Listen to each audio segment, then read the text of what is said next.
Alors, pour parler des grandes orientations de ce budget et voir si le gouvernement pourrait réussir à la faire adopter, nous recevons le ministre des Finances, François-Philippe Champagne. Monsieur Champagne, bonsoir. Bonsoir, plaisir d'être avec vous. Alors, maintenant que votre budget a été déposé, évidemment, la grande question qui se pose, c'est comment est-ce qu'il sera adopté?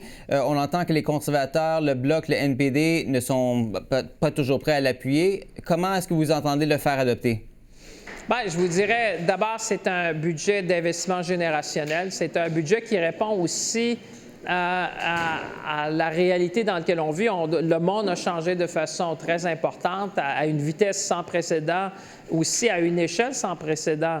Et là, bien, c'est la réponse canadienne. On dit on doit investir dans le Canada, on doit bâtir une économie, on doit acheter canadien, on doit investir en infrastructure, en défense, dans la productivité, dans le logement.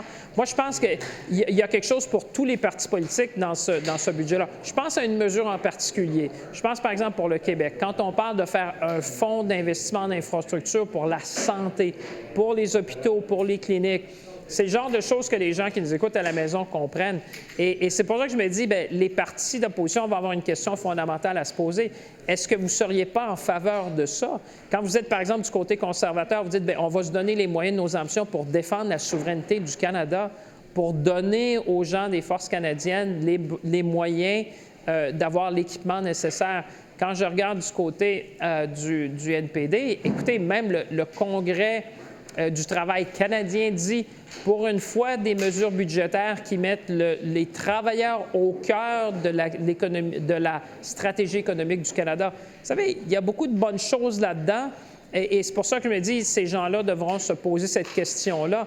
Comment ils vont justifier à leurs commettants qu'ils ne seraient pas en faveur, par exemple, d'augmenter les investissements d'infrastructures alors qu'on sait qu'on en a besoin partout, en défense, dans le logement abordable. Vous allez vraiment dire que le logement abordable, ce n'est pas un enjeu? Parce que ces gens-là qui siègent ici, là, dans cet édifice-là, ce n'est pas leur parti politique qui compte, c'est les gens qui les ont envoyés à Ottawa.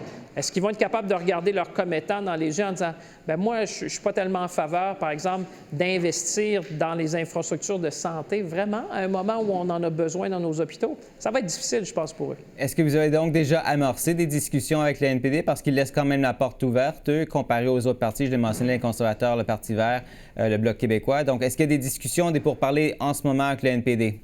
Bien, j'ai eu des discussions avec tous les partis politiques parce qu'on voulait justement avoir un budget générationnel, un budget qui va faire des investissements, réduire les dépenses. Pensez, par exemple, dire les conservateurs ou d'autres, on a fait l'exercice, par exemple, budgétaire pour trouver des épargnes, 60 milliards. C'est quand même quelque chose. T'sais, on a dit qu'il faut mettre la maison en ordre. Les gens se serrent la ceinture à la maison depuis longtemps. Il faut faire la même chose chez nous. Alors, moi, j'ai eu des discussions avec ces gens-là. On a parlé, par exemple, d'infrastructures. On a parlé de mesures pour les travailleurs, pour les industries. Imaginez pour les collègues qui sont ici dans l'opposition, vous diriez vraiment aux travailleurs de l'acier qui n'ont pas besoin d'avoir un coup de main. Vous diriez aux travailleurs de l'aluminium que vous ne serez pas là pour faire de nos alumineries, pour que nos alumineries puissent s'exporter dans le monde. Vous allez dire, par exemple, aux communautés à travers le pays qu'on ne doit pas investir davantage pour sécuriser nos communautés. C'est un message difficile à dire. Alors, moi, je pense que dans ce budget-là, ce qu'on dit aux Canadiens, c'est que ça va aller. On prend les mesures, on fait un pivot générationnel, on va créer de la croissance, on va créer de la productivité, on va créer de la richesse.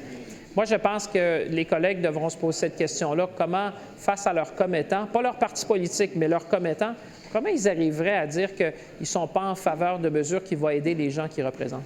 Il nous reste seulement 30 secondes, mais vous parlez d'investissements massifs pour stimuler la croissance, renforcer l'économie, mais on a souvent investi dans le passé sans que les résultats soient au rendez-vous. Pourquoi est-ce que les Canadiens devraient-ils croire que ces investissements, cette fois, porteront leurs fruits? Bien, quand vous investissez en infrastructure, quand vous investissez, par exemple, dans le logement, quand vous investissez dans la productivité, vous ne pouvez pas vous tromper. Si vous regardez les multiples qui sont associés à ce type d'investissement-là, si vous regardez, par exemple, le Fonds monétaire international, dit le Canada se distingue avec l'Allemagne dans le monde. On a cette capacité fiscale-là. Il disait même que le Canada a fait des choix judicieux. Donc, moi, je pense qu'en investissant comme ça, on rend la vie plus abordable pour les Canadiens.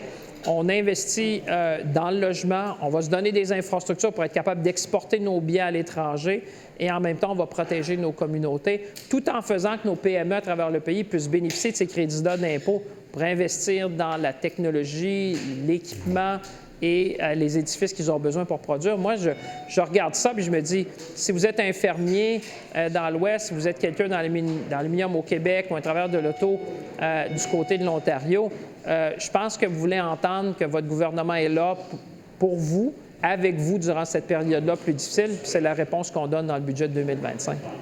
François-Philippe Champagne, merci encore une fois d'avoir été avec nous ce soir. Merci. À bientôt.